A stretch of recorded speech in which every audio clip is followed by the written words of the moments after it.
welcome back to a brand new video. In today's video I'm going to be talking about tips you need to know before you go on a night out as a disabled person. Let's get into it.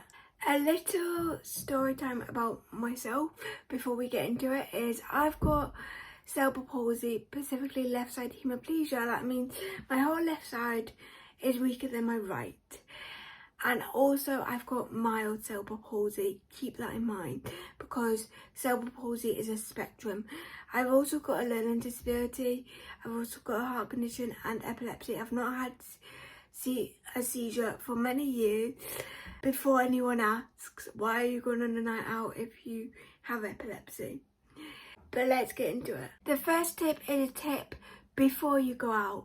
So that is get a good quality of sleep the night before, because whether you come back at 10:30 and go out earlier, or whether you go out at 9 and come back at 4 a.m, you still need that good quality of sleep because you are dancing, you're having a drink, you're using all that energy. And especially for my experience, it's just I need good quality of sleep, so I know I'm gonna sleep okay and nothing's gonna happen. That's why I get a good night's sleep when I know I'm gonna have a night out the next again day. But also, if you get anxious when you don't have a good night's sleep, if your sensory issues are off more than normal when you don't have a good night's sleep, all of them types of things, that is why you need a good night's sleep the night before you have a night out. Now the next one is for everyone, but it can affect more people than other people depending what type of disability you have or if you have a disability at all, and that is wear comfortable clothes.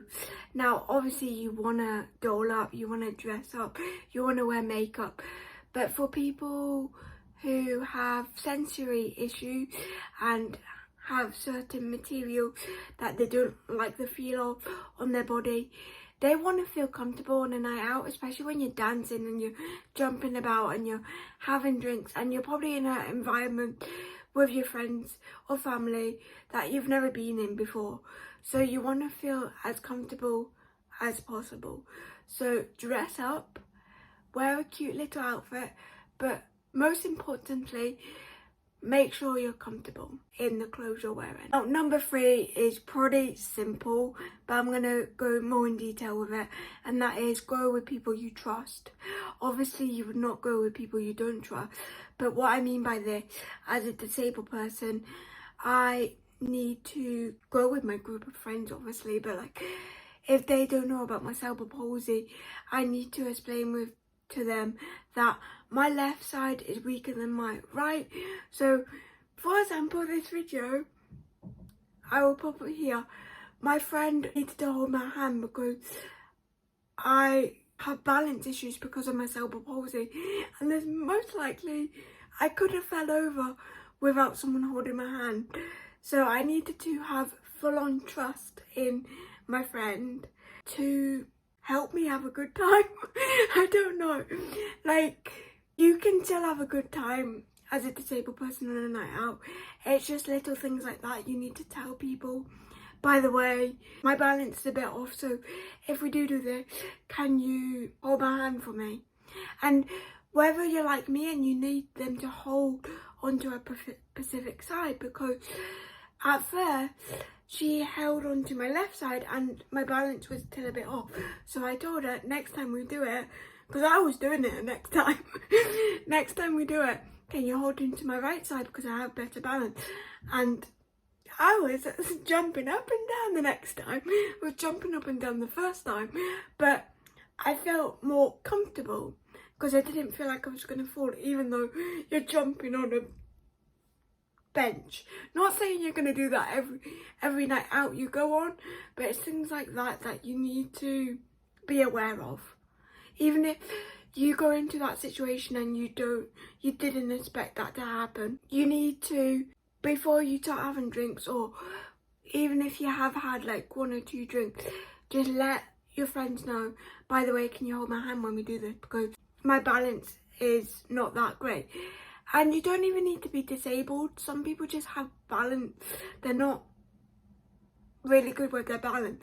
So if you're one of those people, just let your friends know. I'm sure they understand. I don't know if I said the third one already, but this is number 3. If I said the last one was number 3, and that is relating to the last one. Tell your friends about your disability, because whatever disability you have, you need to know that if you're in a situation that you can't deal with the situation, or your balance is a bit off, your sensory issues are overloading and you need to go out the room for a minute, anything relating to any of your disability that you might need a bit more help with, let your friends know about your disabilities.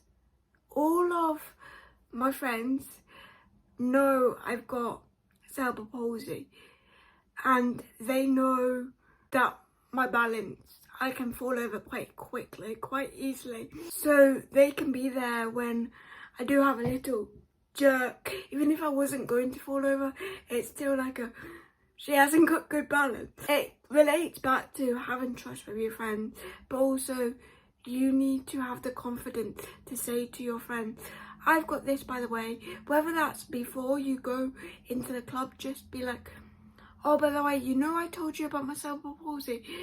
If we jump on some benches, can you hold my right hand? It's things like that you need to feel comfortable saying to your friends. Now, this is a tip for everyone, whether you have a disability or not. This is my number 1 tip, and you need to do this. Your family, your friends, anyone who knows you probably will tell you this, but have food before. If you do not have food, the alcohol will go into your system quicker and you will get drunk quicker. So have food before. And you might think that's a good thing. It's not. Just have food before. You can still get tipsy after having food.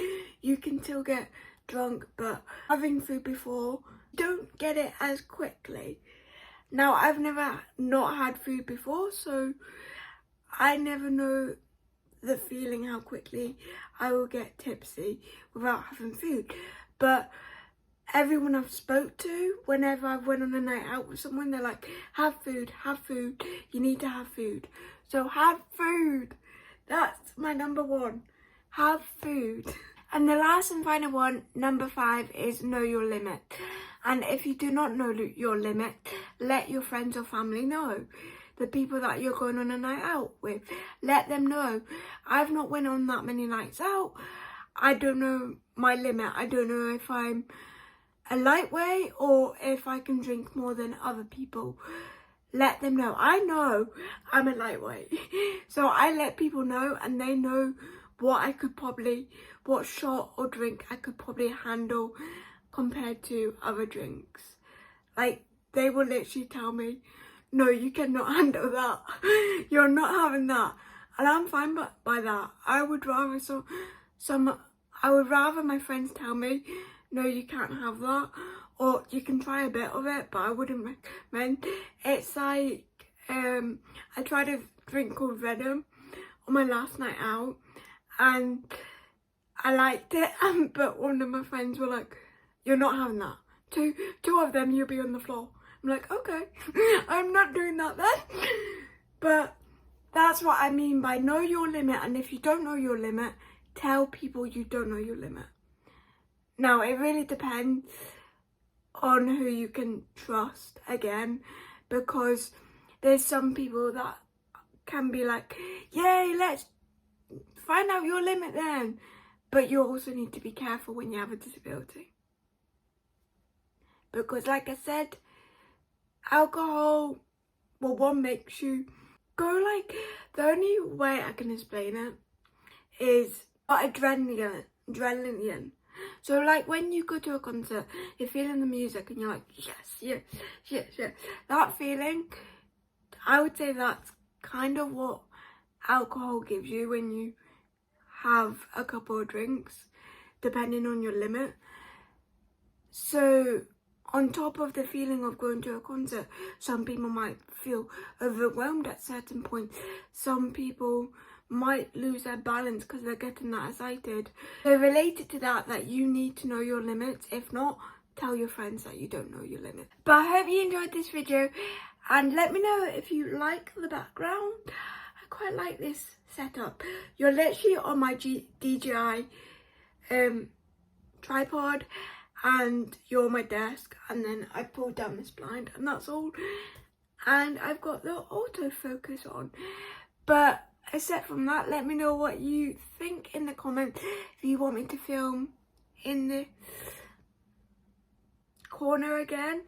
I hope these tips have helped you, and if you are going on a night out soon, hope you enjoy it. Stay safe and be careful, but most importantly, have fun. Bye.